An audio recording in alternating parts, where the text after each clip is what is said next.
Hello, Dr. Brandon. Hello, Dr. Morgentaler. So here we are for another episode of the Sex Doctors. Yep. And what's on your mind today?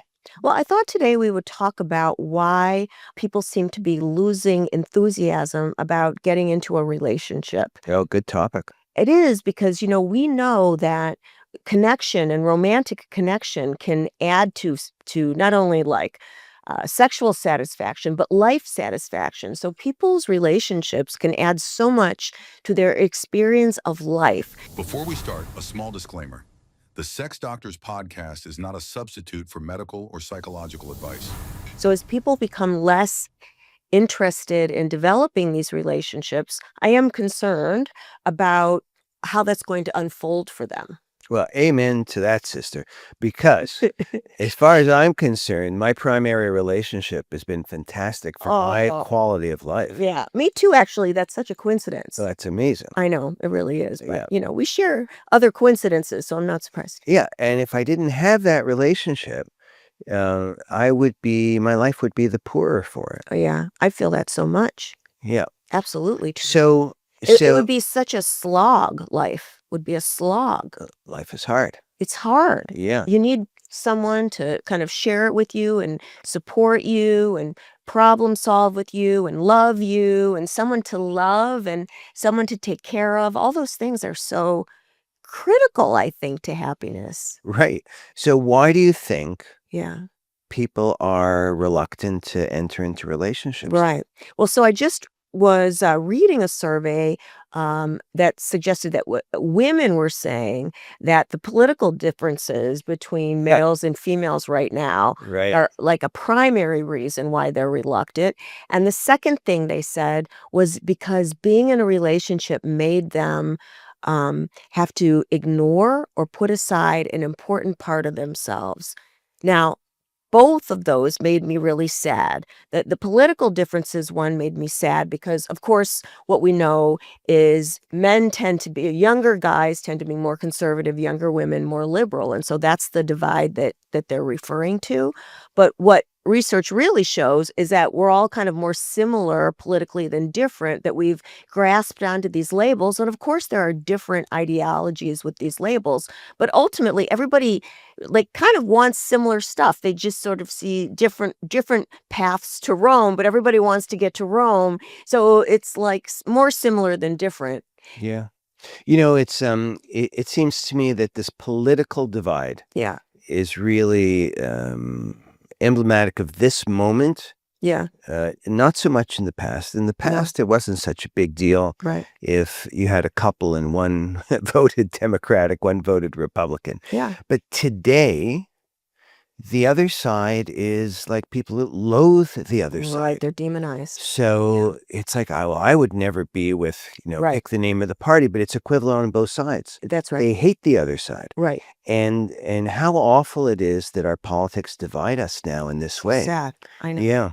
So, and immediately for those who are out single, that eliminates half of the candidates Right. on the other, Right. from the dating pool. So people who relate to this, I do want to leave them with this thought that they're probably not as different as they think they are from many of the Right. folks who label themselves in a different party. Right. I agree with that. Listen, I think a lot of what the politics is it heightens some of those differences. Yeah. But listen, I think most people, and there's a lot of data around this, most people are kind of centrists. Yeah. Right? That's the thing. They Right. may lean a little bit to one side or the other side, but there's a lot of things that we can agree on. Right. I belong to a golf club. I play regularly with the guys, and we never talk politics, right? It's like one of the unspoken rules, but it's followed to a T Mm-hmm. because there are people who you like, Mm-hmm. Right. who have values that you appreciate and share, Mm-hmm. who, if they were forced to declare themselves or you were, you'd say, well, I'm not sure I want to be friends with this person. How awful is that? It's really awful. Yeah. So, so there's that in this There's- moment that makes it complicated. Now, this next point, which really sort of broke my heart, frankly, is that women were saying that being in a relationship made them have to give up a part of themselves. Yeah. That is even confusing to me. I don't even understand Well, that. listen, guys get that. So for guys, that's an old story about needing to give up their independence, Uh-huh. right? Uh-huh. So, I mean, this is really an issue for guys in their 20s, Mm-hmm. right? Where they've been finally released from the parental hold for once they get to sort of college age or going out to work age, they're on their own. They're going out with their buddies or whatever else when they want to, sleep in when they want to. Nobody's telling them to pick up their bed, Mm-hmm. pick up their clothes or make their bed. Right. And then all of a sudden, the idea that there's somebody that they have to answer to, that's the resistance for men, young men, going back maybe forever about the resistance to being coupled, right? Where there's somebody you have to answer to who wants to know where you're going to be. You can't do everything you want at any time of day or night. Right. Yeah. But of course, people do couple Yeah. because on balance, there's something that's worthwhile around all that. For sure. And I think women are relating to that now too. They feel like that interferes with their independence, which has been hard won for women over the decades. Right. So I get that. But I have to say, in a healthy romance, I experience being in a relationship as facilitating my independence. It's like I get the support I need to cultivate the parts of myself that are interesting to me.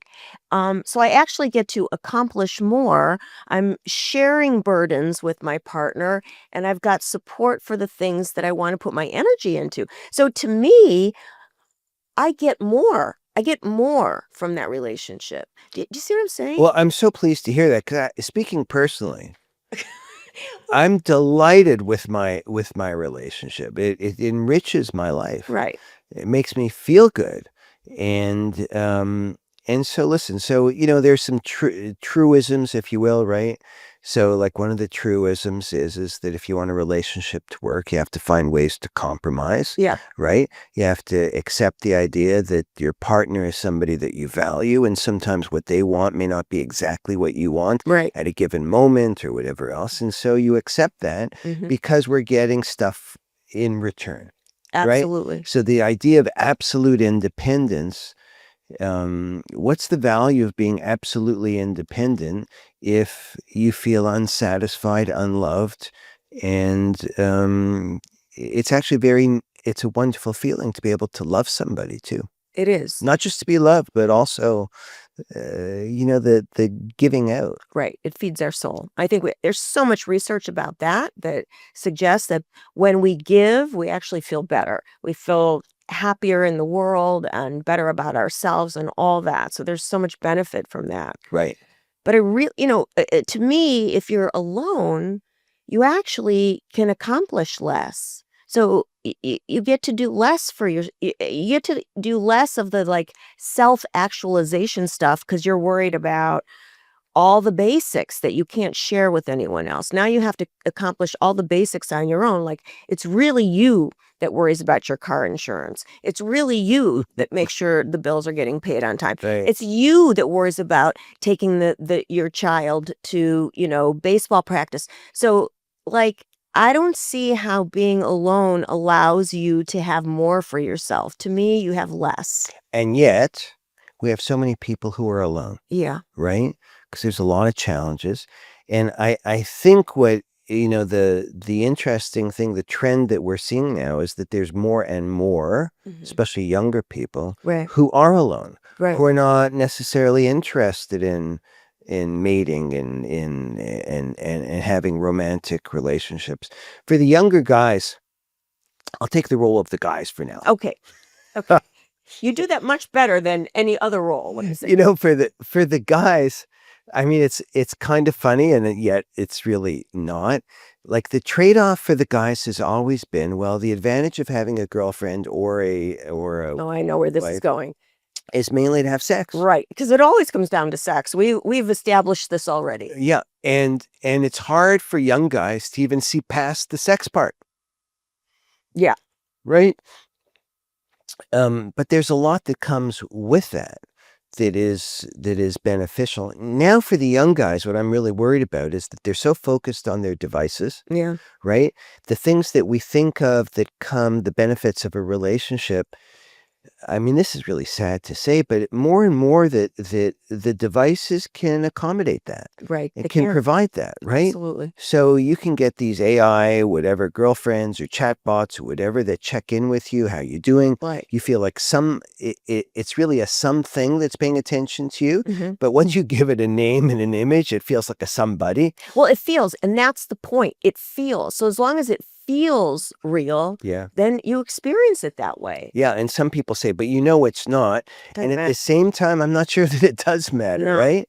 No. It's the experience of it that really matters. And Right. the experience can be very similar. And so for everyone, what a AI lover can do is accommodate every fantasy you have at any moment, Right. which is a whole other level of sexual experience in terms of excitement than a human could provide. Like humans have their own needs, they Right. have their own bad days, they have their own limits and their boundaries and all this. So if someone is really focused on meeting that unique fantasy, AI can do that better oftentimes. But let's take it even a step further. So Okay. let's leave the sexual fantasy stuff alone. Let's talk about the non-sexual benefits of relationships. Yeah. Right? Right. So these AI chatbots now can ask you about your day. For sure. How you doing? Yes. As a matter of fact, in a lot of relationships, there are a lot of bad relationships out there too. Absolutely. Right? People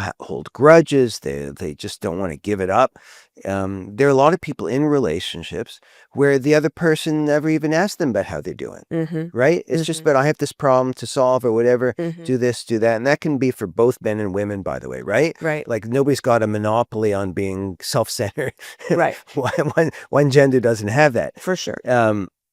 But the chatbots are taught to respond to individuals along best practices, if you will, of relationships, right? It sounds like some kind of industrial training or whatever, but best practices is like, how you doing? Yeah. Have kindness in the voice. Right. Have Right. patience. Absolutely. So, And they're programmed not to get into an argument. right. They're programmed to just sort of like either agree or, keep that conversation feeling good to the user. So, Yeah. Right. Because you know that men and women sometimes don't want to get into it with their partner because they've got something they want to say, but they don't like what's going to come back to them. right. Right? It's not worth it to me to bring up this issue, right? Well, right. And when like the advice is communicate, well, what clients always tell me is I can't communicate this to my partner. They're gonna like freak out. So I can't communicate it, but you can communicate it to a chatbot because a chatbot's not gonna freak out. So let me ask you, Yeah. Dr. Brandon, Yes. right? Psychologist extraordinaire. Yeah. So given this is the reality and the trending reality about chatbots and Yeah. devices and all these things, what's the argument that people should have relationships with people? Well, so herein lies the real issue because relationships, well, not the real issue. There are many issues here that are super important, but relationships take work and effort. In our culture these days, we're going for efficiency, simplicity, convenience. We wouldn't call romantic relationships efficient, convenient, simplistic, No. would we? No way. So I think that's another reason why younger people are less interested in getting into a relationship. So I repeat my question, Oh. Dr. Brandon. Okay. What's the advantage of people interacting with people? Well, I For can relationships. say that what we do see so this would be for myself and my own experience, but we have so much research on this, is that people without a human relationship become lonelier. So even if they have a chatbot relationship, for Yeah. example, they become lonelier. Yeah. Connection facilitates emotional health, physical health, like the whole deal. So as much as they can be challenging, it's like anything worth having takes a lot of effort. And we have not seen AI be able to even come close to offering these kinds of benefits to people. It may, like on a day a single day or a single hour, people may feel better having talked to a chatbot. But if they repeatedly go there for their social connection, actually their mental health deteriorates. Yeah. We've got so much research on that. So, ultimately herein lies a huge issue is people are becoming more depressed. They're becoming more stressed. My problem or my concern is, and they have less energy for a real relationship, a human relationship. They go to a chatbot, they're becoming then more depressed, then less motivated for a human. Like this is like a cycle that's, at least from what I can see, it's not headed in a direction that's good for humanity. Right. I think those are excellent points. This loneliness thing, I think loneliness is awful. Oh my. When people feel isolated, Yeah. they start feeling like, is there any point in my existing in this world? Right. They do. Right? Yeah. It's like nobody knows I'm alive. Nobody cares. Right. My life is just miserable. Mhm. Right? And for those of you who may be listening or feeling some of this, the best advice is reach out to somebody. Yeah. There are people in our lives who everybody's busy. Uh-huh. Everybody's tied up in their own world. Yeah. And yet there are people, I would think, for just about everybody who would be delighted to hear from you Mhm. if you actually reached out to them. I love you saying that. I absolutely agree with that. Yeah. Because those connections can keep you going for a long time. Right. And when people are depressed or lonely, they start to sort of believe that no one wants to hear from them. Right. It affects their self-esteem. And so they don't see the truth, which is other people need and want connection too. Yeah. And so, Yeah. right. And, So and especially men tend to not reach out much. that's right. We're right. supposed to be tough, self-sufficient, an island unto ourselves. Mhm. And yet guys need to feel connection too. Right. And there's so many single guys out there, or guys. Another thing is that even within relationships, sometimes people can be lonely, right? Oh, very good point. Yeah. Very good point. So women are better at developing relationships. If I have a guy in my practice who's lonely in or outside of a relationship, I often encourage him to participate in something like a class, uh, martial arts, Mm-hmm. something that tends to attract other males. Mm-hmm. They don't necessarily have to have conversation, but they Yeah. have camaraderie. Yeah. And I tell you, that can change guys' lives. Yeah. And those kinds of gyms are around. They're not that hard to find. Yeah. The other thing I like to recommend to men is to go to like a Buddhist center, like a meditation center. Mm-hmm. Where they can meditate with other guys. They'll meditate with other women too. But there's a certain type of person that tends to go to meditation centers. They're kind. They're kind, and Kindness is underappreciated. yeah, and you don't even have to talk. Just be in community with people. Holding a silence is very moving. So that's another thing I really encourage people to do. Yeah. You can do it online, and that's great. Yeah. And I've done it online. Yeah. I have a great online guru guy. Maybe I should mention his name. Can I mention Sure. his name? Yeah. His name is Ron, and he does his website is Mindfulness in Blue Jeans. I love Ron. I've referred clients to Ron. We love Ron. We love Ron. And so that's a great place. I've sent clients there to connect with Ron. He starts meditation groups, and then, you meet like every other week. He gives readings and people talk about it. Right. And they talk about life skills, like how do you handle this misery? It's nice to hear how other people do it. So anyway, I would just add for guys, with whom I'm more familiar with than women, being a guy, is that not for some of the activities, guys are picky about what they're willing to do. Mhm. And so for the guys who may not ever consider doing a meditation or mindfulness group or whatever, just being around other guys can be helpful. There was a book, it's got to be 30, maybe 40 years ago, by, I think his name was John Bly. It's called Iron Iron John, I think. Oh, Something like Iron John. Yeah. Iron John, and he was all into sort of these male, Right. almost like from primitive tribal societies, how the men were all together and Yeah. they would do chanting and they would do woo woo woo woo woo woo woo, and drumming and all this. The modern version of that is some kind of activity. It may be sports. If you're not sportive, there are other kinds of groups. Find something that speaks to you, that is an interest of yours, where you can be with like-minded individuals. It could be anything from, I don't know, people like watches. I mean, there are groups for that. There are people who are into chess or into politics or whatever. But joining a group is a tremendous experience for people. Right. And for the guys, they don't necessarily need a super intimate, revealing relationship. It's just being around other people and having a chance to just share a point of view on something or express yourself is enough.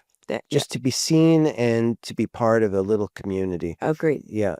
So another problem that I wonder about, that I see, is in our culture, we've made such a great effort at trying at proving everyone's equal, which we are, that we've sort of lost our distinctions. And what can happen in a heterosexual relationship is everybody's so similar that there's nothing sexy or exciting anymore. Right. So opposites do attract. And when we've melded to such a degree, then you've lost that polarity and it's not exciting. And if things aren't sexually exciting with your partner, you're going to go to tech. And I think that happens. Yeah.